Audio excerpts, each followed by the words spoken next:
Welcome, everybody. I'm David Jerome with the Chamber of Commerce, and today we have another episode of our week ahead with Speaker Joe Moody, and we have a special guest today with Dr. González.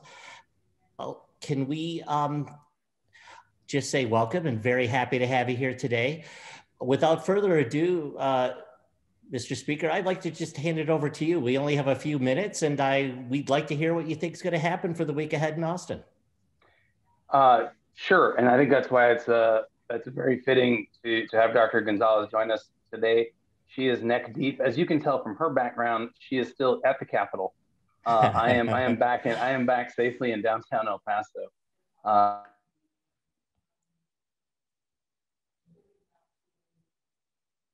Because she is going to be announced as this chair, and obviously that lays the groundwork for her involvement in the appropriations process throughout session. And I think she informed me, I'll let her correct me if I'm wrong, but I believe that the last El Pasoan that had an opportunity to be on conference committee was Peggy Rawson. I believe that's the history, but I'll let Dr. González clear up those facts. But at any rate, I want to throw it over to her to talk about their process and what they're going through. They started it this past week, and next week, because she was named subcommittee chair, she's going to start conducting her own hearings that do deeper dives into the different agencies. So I'll leave that up to her because she speaks the language and I don't. And so I just follow her lead on that stuff. But it's been a pretty interesting week. We've got that joint hearing going on right now about the electric grid. They went 15 hours yesterday. They adjourned and came back at 9 a.m. this morning, and they are continuing to dig deep into that. It's going to be one of those things that continues to absorb a lot of bandwidth this session, and deservedly so. And hopefully we can ensure that we get to a good resolution for the state on that issue. So with that, I'll pass it over to my colleague, Dr. González. Thanks, Speaker Moody. I'm really excited to be here. For those who don't know me, my name is Mary González. I represent the eastern part of El Paso County and have been for the last 5 terms. And so Joe's right. We've been in session and committee assignments came out, but what we know, the pace of session is usually things are slow for most folks unless you're in appropriations. We did start our meetings this week, and then we'll continue with subcommittees going on to next week and start making decisions really on the budget as early as in the next few days and start moving that process forward. It's really exciting to be an article chair. That means that I am specifically leading on an area for multiple agencies. So I oversee Articles 1, 4, and 5. That is general government, the governor's office, AG's office, the Secretary of State's office, etc. And you can go into judiciary and public safety. So really looking forward to that. But then also because of being vice chair of appropriations, I'm touching all of the articles and went to Article 3 yesterday and made some comments about public education, and will continue to advocate for UTEP and Texas Tech Medical School. But it's a really intense moment for those of us who are working on the budget. And because Joe is so supportive, he has been watching appropriations committee meetings nonstop, and he's like, y'all speak some crazy language over there. And it's definitely our own little world that we like. But it's exciting for El Paso because just being at the table for these negotiations and these conversations is really great for our community. I don't know, David, Steve, Joe, love to hear from y'all thoughts and questions. Well, I will say this, we think of a question as well. We are actually thrilled, as you say. Not only are we uniquely blessed with an outstanding delegation that works together and really punches above their weight. I mean, you guys have done a terrific job in Texas representing El Paso. And obviously District 75 is very ably represented. And having you on appropriations and articles and even public education, all of these are hugely important for the agenda going forward. And yes, I'm sure in appropriations, they speak a different language. But what do you think I know you're going to be coming back, and for the week ahead, what do you think is your agenda looking like? What are you going to be worrying about this week? Oh yeah, worrying about, I think, while we're really fortunate that the budget, a few months ago, in the middle of COVID, we were really worried we're going to see something, but it's like a $7 billion to $20 billion deficit. we're not seeing that. And so we're really fortunate. We still do have a deficit. And so we still are going to have to make some budget cuts. And we still, Texas's budget was never really like, had lots of fat in places. We've always had like a pretty trim budget. So when you say cut things, like where do you cut? And there's some really big investments we still need to do. We still need to make sure that we are thinking about infrastructures for our universities. We still need to think about funding public education, funding learning loss and learning disruption. We need to think about working on our ERS system for our state employees and that deficit, and maintaining our TRS system for our retired teachers. And I mean, just all the things that we have to do as a government. And, even if it's a little less than $1 billion we're talking about as a deficit, that's still significant impacts. And when you don't have a lot of fat, whatever you're cutting is going to feel hard. And so we're really looking forward to hearing from the federal folks on what's going to happen in further care packages, support packages for states, and trying to make sure that what needs to get to our locals and funded gets funded. I'll give an example. One of the things I've been advocating for is for schools. So the state, through federal funding, is reimbursed 75% of coronavirus expenses. Well, that 25% and plus things after a certain deadline is still left to be unfunded. That's anywhere about $500 million to $1.5 billion our schools have out in coronavirus expenses that we need to make sure that we're reimbursing. So like a lot of those details, those puzzle pieces between federal funding, state decisions, and local impact. Yeah. Hi, Steve. I have a quick question. Thank you for the good work that you're doing. I've let our state senator know and Speaker Moody and now you. I think, at least in my adult life, this is the most impressive top to down delegation that we've had coming out of El Paso. So super excited for our community. I want to take my hat off to you for the good work that you're doing and the way you've positioned yourself to get on a committee as Vice Chair of Appropriations.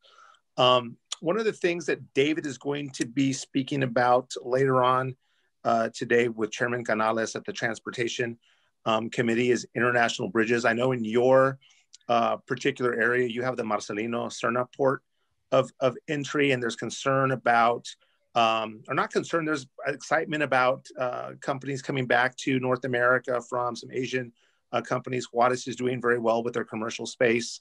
Want to make sure that we're prepared as USMCA goes into full gear. But give us your quick thoughts on bridges. And I know you're very tied into the agricultural community down in the area that you represent. But what are the prospects for bridges along the Texas-Mexico border, and in particular in El Paso, when it comes to potential for improvements? Oh, wow. So first, Steve, thank you for the compliments of the delegation. I think you're right. I'm not only like, am I proud to be from El Paso, but I come to the Capitol and other delegations are jealous of our delegation, because not only are we well positioned in leadership, but also because we get along. Like, I call Joe Moody just for fun. Like, I'm like, oh, I have a thought. Let's and it's just like how great it is that we're truly friends, right, Joe? I mean, not to speak for you, but most of the time. No, okay, we're not friends anymore, guys. No, I'm kidding. No, but yeah, so we get along really well. We're really close, and people, look to our delegation. And I think because we're friends and because we're connected, we are able to support each other. And so when we're supporting each other, we can lift each other up and not bring each other down. And I think that's been really helpful. Like, if I'm going somewhere, I'm bringing Joe with me. Joe's going somewhere, he's bringing me with him. And it's what a great team. And also, I'm just going to say he's been a great mentor, right? Like, you don't get these positions because you're making bad choices, right? Like, it's because you've demonstrated not only hard work and knowledge, but because you've been part of understanding the larger picture and navigating it. And Joe is an amazing friend, but also mentor. We're lucky to have him as our, leader of our delegation on the House side. So that being said, to answer your question, so I want to say, because there are a lot of people, I'm so passionate about agriculture, and a lot of people don't know that.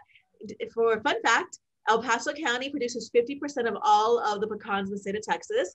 And so we have such vibrant industries that we really do rely on a lot of transportation to move, right? And so on the ports question, I'm really glad that you mentioned that we were really successful a few years ago in adding some more transportation funding to our bridges to increase our capabilities there. I think we just need to make, technology moves so fast, right? And as technology moves, we have greater opportunities to strengthen our infrastructure, to strengthen our processes, and to make sure we're always thinking about wait times and security. And I think we can do that through continued investment, not just like, oh, let's wait 20 years to do a work. It has to be always doing that work. Awesome. Thank you so much. Joe, how's your week ahead looking? Less busy than Dr. González. So this week coming up, we'll probably meet just Tuesday and Wednesday. The appropriations committees are going, subcommittees are going to meet, and then the rest of our committees are going to do what are called organizational meetings. So I serve on judiciary and civil jurisprudence, where we talked about the kind of COVID-19 liability issues will come through there. Some other matters related to anything in the civil court system comes through that. So we'll have our organizational meeting Wednesday morning, and the organizational is essentially not to do what those committees are doing now, which is really raking some folks over the coals because of what happened in Texas. But those organizational meetings are to kind of set the tone. What are the guardrails we have for this committee? Who do we oversee? What subject matter is important for this committee to handle? And then the following week, you dive into the bills. We just started referring bills to committees this week. I think they did 500 bills yesterday. I believe they're going to do 500 today. The problem is that process was delayed by an entire week because of the freeze. So I think I mentioned this last week. All that starts to have a ripple effect with the 140-day timelines, because you start to hit hard deadlines where if you don't take a bill up on a certain day. So I think you're going to see committees begin to work in earnest. Next week will be the organizational pieces that kind of set the tone, and then after that, we're gonna be hearing bills. The following week, we'll start to see bills get voted out, and maybe start to populate a calendar for the entire House to consider by the end of March, is my guess. That's wonderful. I think two things that come up a lot this past week, and I think will probably be at least at home here, is the effect the federal government might have on an infrastructure bill and things of that sort, and making sure that we're ready for it. And obviously always COVID and the vaccine issue. Is there anything happening that would be of a special note on either of those two fronts in, let's say, the coming weeks that's special for us that we would need to track or help on or just be aware of? Nothing comes to the top of my mind. I know City County are having a discussion about vaccine distribution today, which is good. And we're lucky in our region where, while things are not perfect anywhere in terms of vaccine rollout, I think here we have a lot to be proud of. So that's going to continue to improve, and to continue to improve with the synergies that are being created between entities. On the federal side, obviously the COVID, the new relief package is on the precipice of passing. So, and that's a good question. We had the comptroller give us a report, but I think it'd be Dr. González. I want to tell him, to what extent are we counting those federal dollars? My understanding is, since they're a question mark, we don't know what that final piece looks like. The comptroller didn't build any of that stuff into our budget as of yet. So it'll be kind of where there are projections that they can use to then, I guess, fill the gaps in our budget. This is the part where I said I don't understand the language, but we know there's federal dollars that are likely coming, but the way they come is going to dictate, and they're going to have to adjust to it very quickly. So.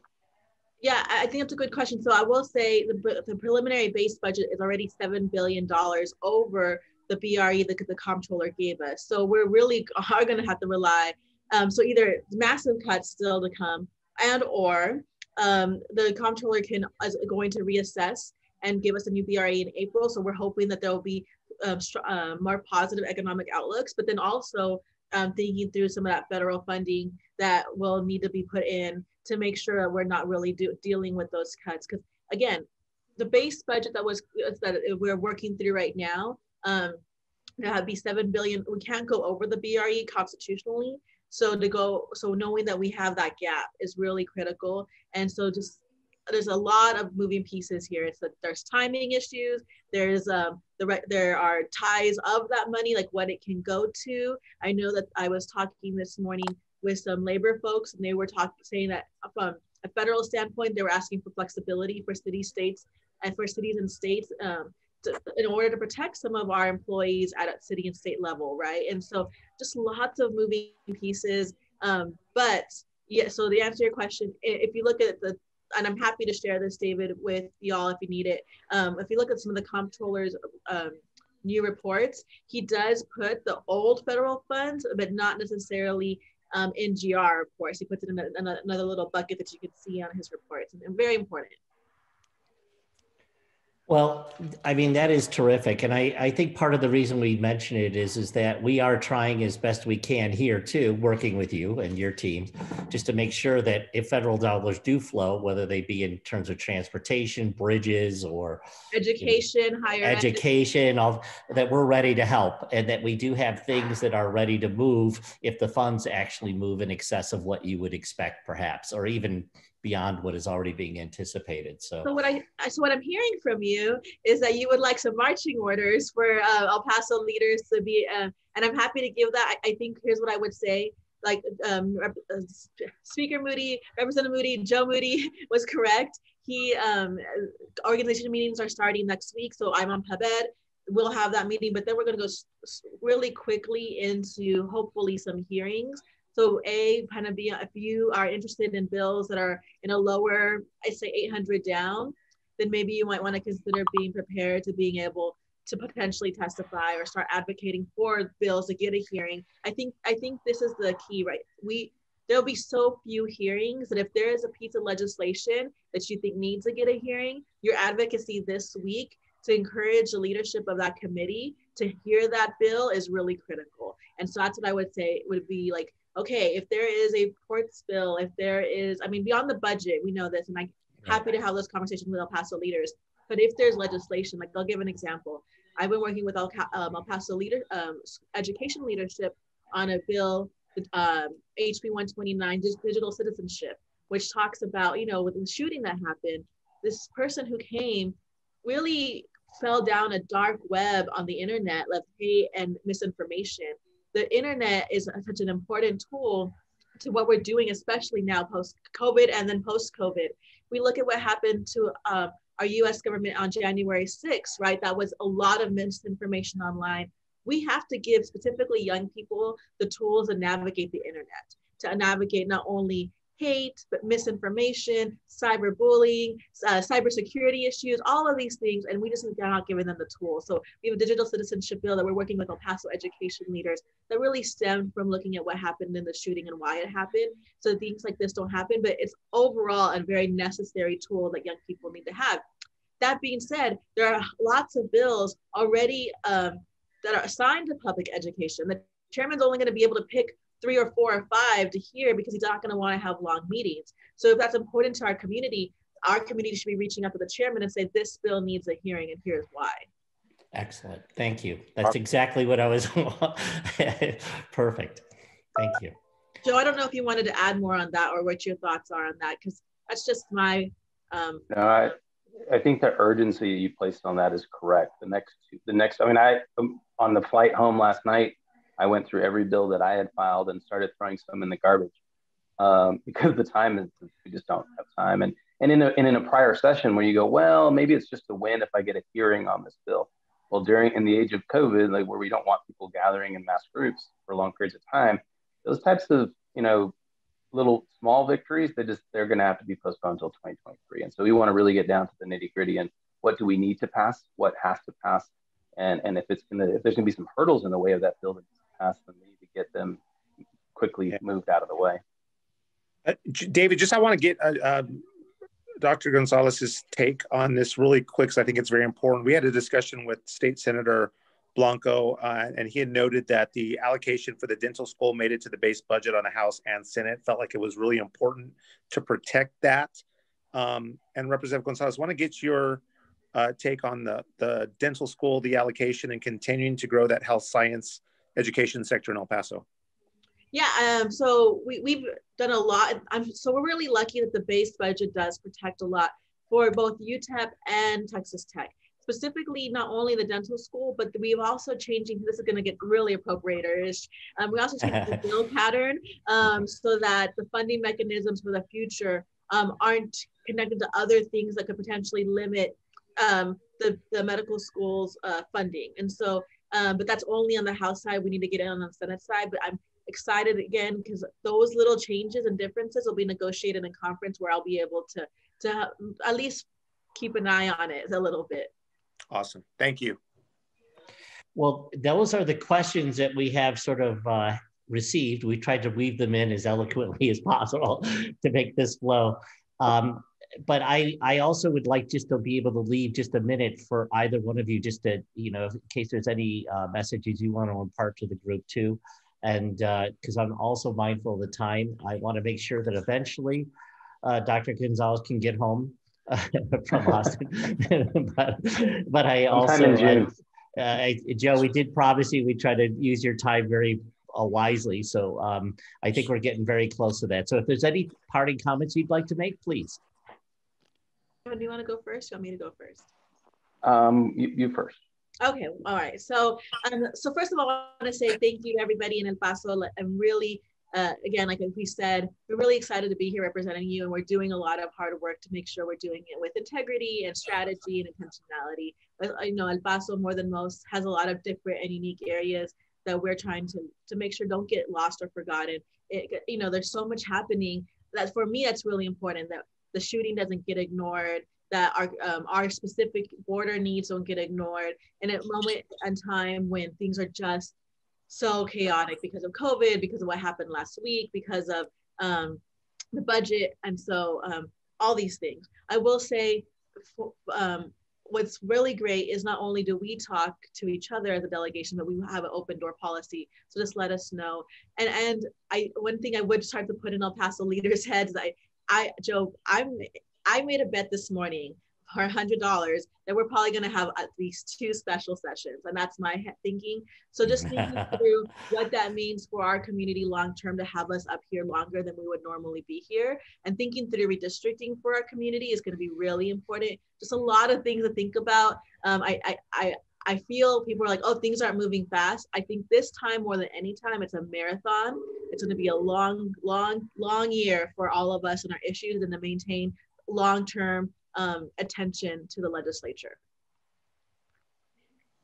I think that's fair. And as someone serving on redistricting, I don't know that I like what you bet on there, but it's probably likely. No, and in fact, this electric issue I think may find itself into the special session because it occurred so late that what we were able to do legislatively this session to impact that kind of subject matter is going to be very limited. So my guess is it's something that may find its way into a later special as well. I appreciate again, and thank you for the connection with everybody back home. I think it's important that we do this to keep the lines of communication open. And obviously, as we get through session on key points and key dates with the budget, I'm probably going to invite Dr. González back to kind of tell you where we're at, you know, when we get the budget coming to the floor for a vote, when it goes into conference committee, those key dates. And then she's going to kind of explain, because the more knowledge you have about the process, the more significantly you can help advocate for whatever it is that's important to you. Because if you know the real pressure points, and it's not just this black hole of 140 days, you know, we can help educate each other about how to better advocate for what we're here in El Paso. So thank you all very much. Well, I know I speak for the chamber when I say thank you to both of you, Dr. González, Speaker Moody. Thank you for so ably serving our community. You have a wonderful weekend, and we'll look forward to talking to you next week. Take care. And get back safely, by the way. Travel safe. Thank you. Bye, everyone. Bye now. Bye.